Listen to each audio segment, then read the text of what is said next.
violencia ayer en Oaxaca ha puesto la reforma educativa en otro nivel y las soluciones o los llamados para resolver este conflicto crecen desde ayer de manera insistente.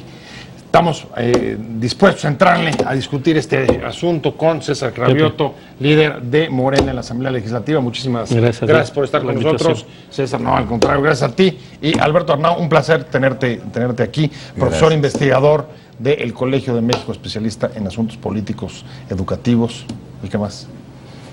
Y magisteriales. Y magisteriales. Muchas gracias a los dos.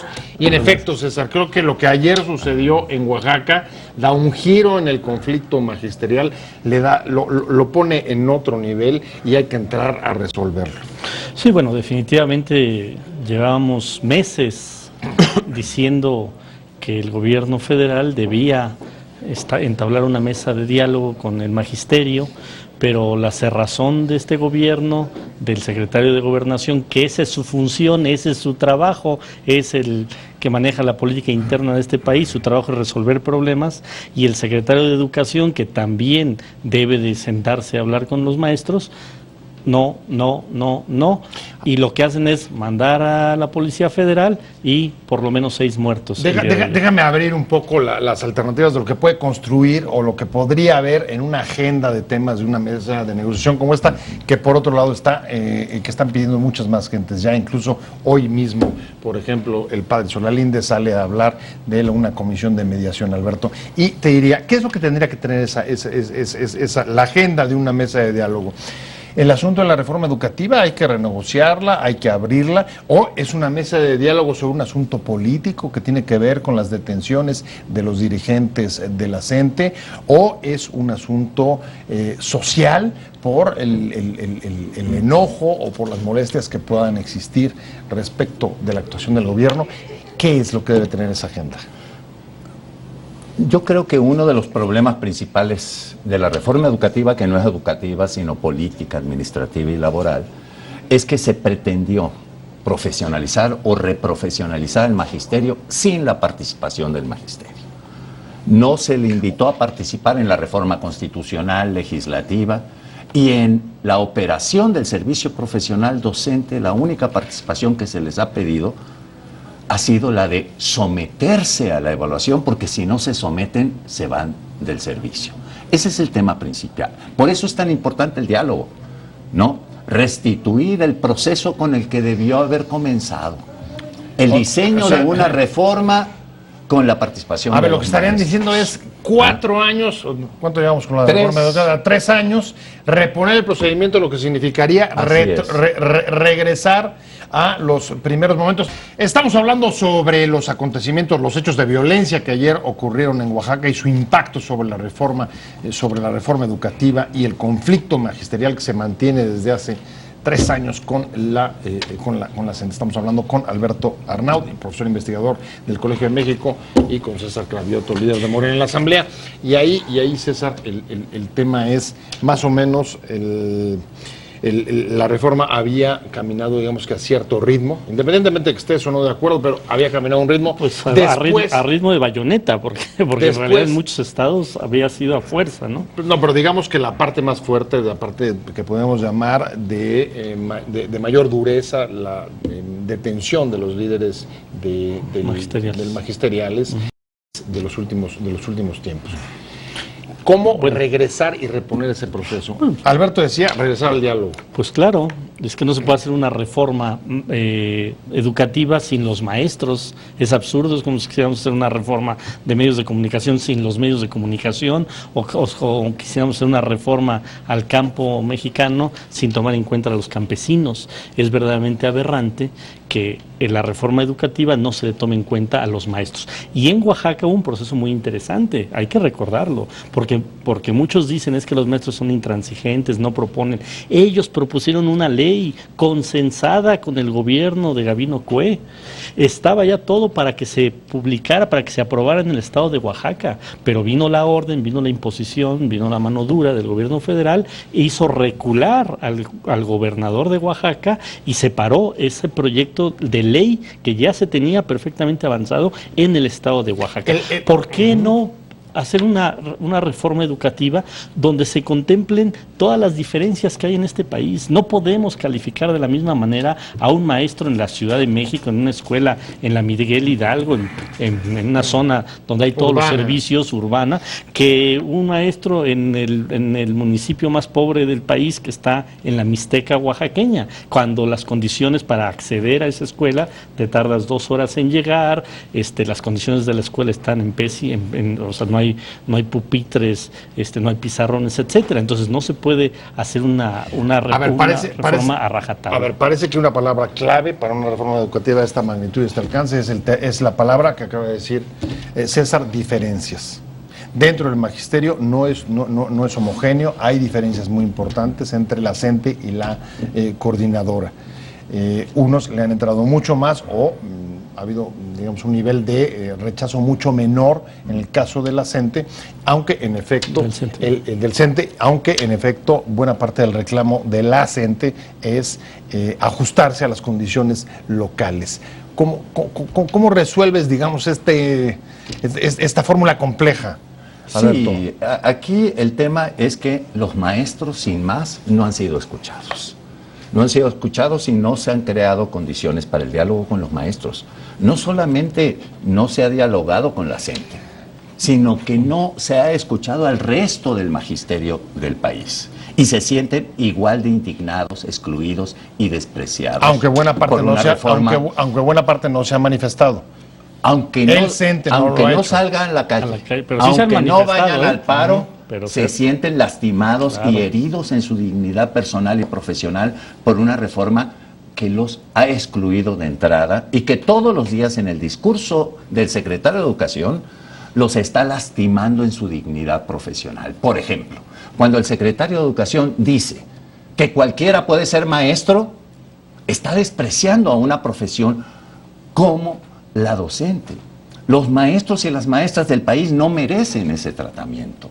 Cuando el secretario está diciendo, si no se someten, se van, no se está dirigiendo solamente a la CENTE, se está dirigiendo al resto del país.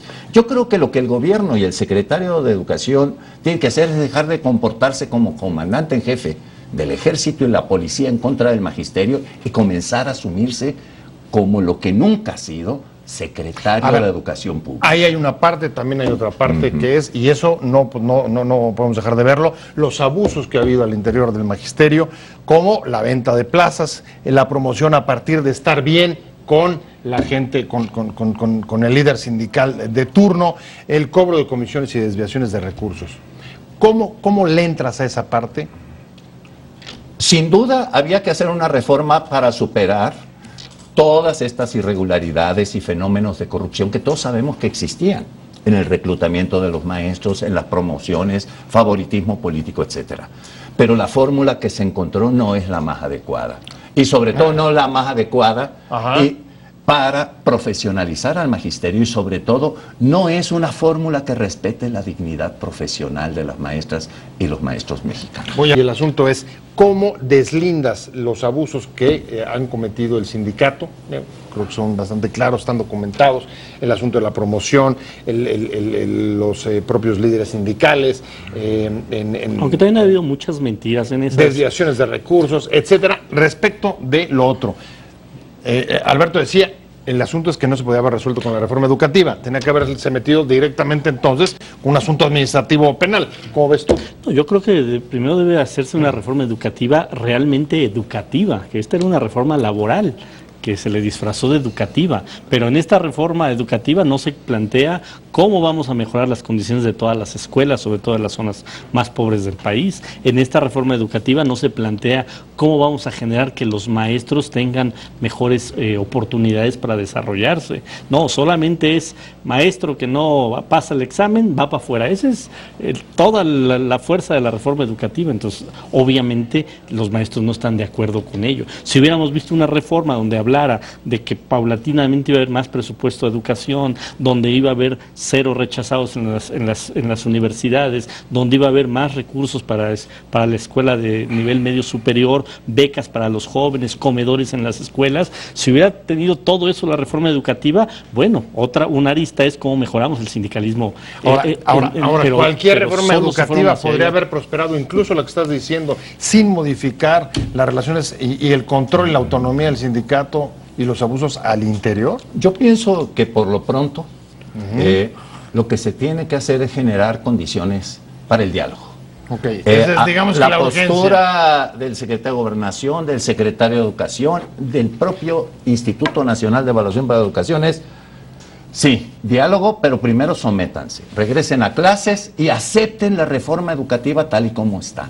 A mí me parece absurdo. O sea, el gran problema es el sometimiento. Quieren el diálogo después de alcanzar la unanimidad. Sí, sí, y si ya todos de rodillas, estuviéramos ¿no? de acuerdo con esa reforma educativa que no es educativa, pues qué necesidad de diálogo O sea, el habría. diálogo implica negociación. Claro, implica Necesariamente. negociación, intercambiar opiniones y crear condiciones para que fluya el ir y venir de un diálogo. Por ejemplo, que liberen a los dirigentes del magisterio de Oaxaca y Michoacán que están injustamente en la cárcel. A pesar de que hay acusaciones de delitos graves. Hay acusaciones, mire, hay acusaciones hasta del más alto nivel y ya ve que no está en la cárcel. No, eso está clarísimo. Está donde sigue. La crítica es ¿no? el uso Entonces discrecional. aquí suena Ajá. arbitrariedad, vendetta y capricho. Pero no por de un eso deja de secretario haber- que no se quiere asumir como Mira, secretario de Educación. ahora que yo estoy- Ese es uno. Dos, Sí. que dejen sin efecto los despidos de los maestros. Y tres, que se llegue a la mesa dispuesto a derogar lo que haya que derogar, a modificar lo que haya que modificar para construir una auténtica. Pues ese es un poco el pliego, reforma laboral. es el pliego petitorio de la CENTE. Claro. Es decir, Porque la ni CENTE sometimiento ni reconocimiento total, o sí. Pero la CENTE ¿o sí cómo está es? hablando de evaluación, ¿eh? ¿Eh? La CENTE sí está hablando de evaluación. Nunca ha dicho no nos evaluemos, pero no en las condiciones que está planteando el gobierno federal. Ojo, eso es muy importante. Sí, porque sin se duda. dice no quieren evaluarse. No, sí quieren Sí, pero evaluarse. de acuerdo con Con las condiciones que tiene de un estado de cada con una lugar. desigualdad brutal como el estado de Pero, Oaxaca. a ver, ¿cómo despolitizar este asunto? ¿Es posible o no? Porque Sí, es posible. parte del salto que ha dado, Es- que ha dado es este po- conflicto, es posible. es por la politización. Es posible. ¿Sí o no? Todo claro que lo sí. quieren resolver estigmatizando y anulando a la gente. Y no han querido escuchar muchas otras voces, como los investigadores educativos, los académicos, que han hecho severas críticas a una reforma educativa que no es educativa. El rector de la Que es UNAM. punitiva y lastima y hiere la dignidad de las maestras y los maestros. Última palabra, ya contigo me voy. Bueno, decir que Morena, el grupo parlamentario y el partido pues, está apoyando al magisterio ahora. Eso ya estaba anunciadísimo. Pero vamos a seguirlos apoyando. Estamos convocando a una. No es politizar todavía más el No, asunto, no, o es respaldar. aprovecharlo, digamos, Es respaldar. electoralmente No, eso. no, es respaldar. Porque el anuncio fue un poco antes de la selección, ¿no? No, fue tengo que ir. después de la elección. Sí, ya me tengo que ir, César, perdón. Nos robó mucho tiempo Sí. la conferencia anterior. Alberto Arnau, un placer haberte Muchísimas tenido gracias. aquí. Sí. Profesor investigador del Colmex, César Cravioto, líder de Gracias. Morena. Muchas gracias a los dos. Tenemos que seguir con el tema. claro. No nos dio tiempo para Ajá. acabar. Gracias a usted Gracias. por haber estado con nosotros en Opiniones Encontradas. Nos vemos mañana. Te invitamos a seguir cuestionando la información con los siguientes videos.